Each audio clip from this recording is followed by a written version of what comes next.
Graça e paz, irmãos. Hoje eu quero compartilhar aqui uma reflexão baseada numa matéria que eu estava lendo essa semana, onde essa matéria ela tinha um desabafo de um professor, e esse professor dizia que em 30 anos de carreira ele nunca tinha se deparado com uma geração de alunos tão complexa, né, quanto a geração atual, que o pessoal denomina de geração Z. Complexa no sentido de que eles eram, assim estava escrito na matéria, analfabetos funcionais, incapazes de interpretar textos básicos, cheios de opinião, mas incapazes de argumentar de uma forma lógica e racional a respeito dessas mesmas opiniões que eles tanto defendiam. E a matéria dizia que era uma geração caracterizada pelo desrespeito, pela falta de consistência, enfim, trazia uma série de adjetivos negativos em relação a essa geração. E isso me fez recordar, né? Eu comecei a me lembrar da época que frequentava a escola nos anos 90. Ora, é bem verdade que a gente não tinha lá toda essa educação, né? Mas não víamos episódios como nós estamos vendo agora. É bem verdade que a gente não era santo, né? Eu não nasci, por exemplo, na igreja, eu me converti com 21 para 22 anos, então a gente não era santo, a gente também gostava de zoar, a gente gostava de aprontar na época de escola, quem nunca aprontou. Mas nós temos nos deparado com episódios que na nossa época a gente não se deparava. Por exemplo, na nossa época, por mais que a gente não gostasse da metodologia de um professor, ou até mesmo não gostasse de algum professor em especial, havia a questão do respeito. Entretanto, quando a gente olha para as matérias atuais, o que nós vemos são casos cada vez mais frequentes de agressão a aluno contra professores, contra professoras. E eu não me recordo de que na minha época, lá nos anos 90, ocorresse esses fatos. Sabe, parece que a falta de respeito, a falta de reconhecimento de autoridade, parece que isso chegou a patamares nunca antes vistos na história da nossa sociedade. E ainda dentro dessa mesma linha de raciocínio, eu estava conversando essa semana com um colega na academia, ele bem mais novo do que eu, deve ter em torno dos seus 23 anos, 24, acredito, talvez 25. E ele estava falando isso, olha, a minha geração, que é a geração Z, ele estava falando que é a pior geração que tem. E eu falei, olha, em parte eu concordo contigo, mas também nós não podemos deixar de observar o seguinte: a geração atual é fruto da geração anterior, da educação que a geração anterior aplicou. E eu já vi muitos vídeos a respeito disso, né? Essas análises do quanto a geração, né, chamada, se eu não me engano, eles chamam de geração milênio, a geração da qual eu faço parte, né? Eu sou de 81, a geração que antecede essa geração Z, se eu não me engano, chamam de geração milênio, eu não me ligo muito nessas nomenclaturas, enfim.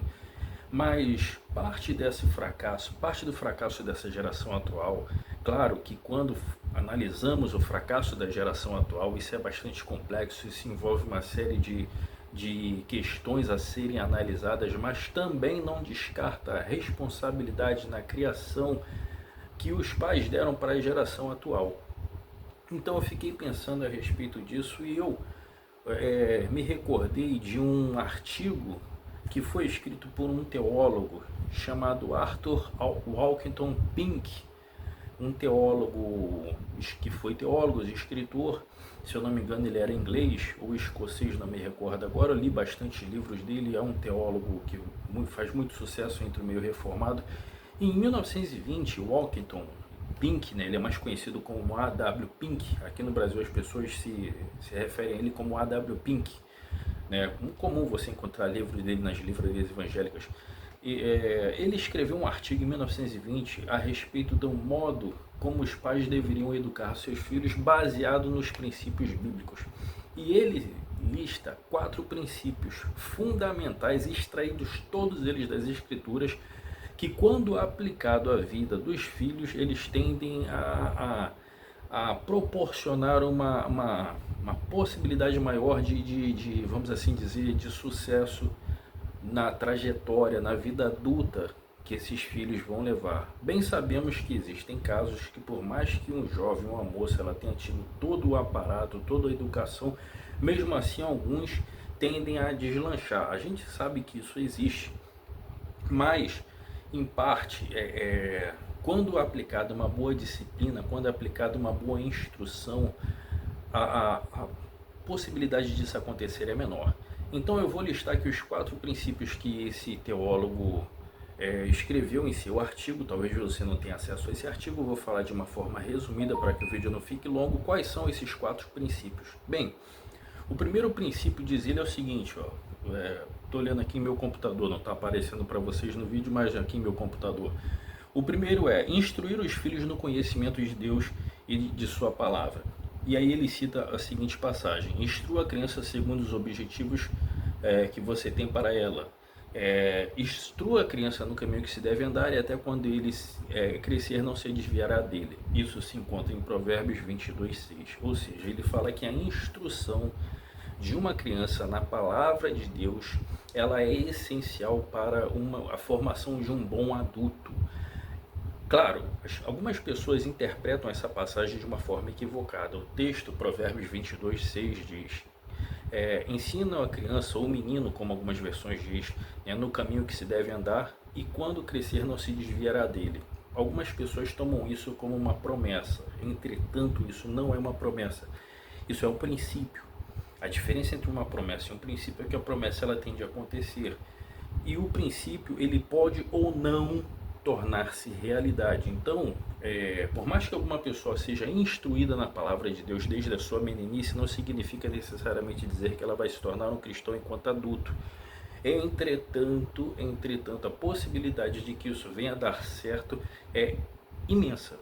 Então, o primeiro princípio que esse teólogo apresenta é instruir os filhos no conhecimento de Deus e de sua palavra. O segundo princípio é ser exemplo.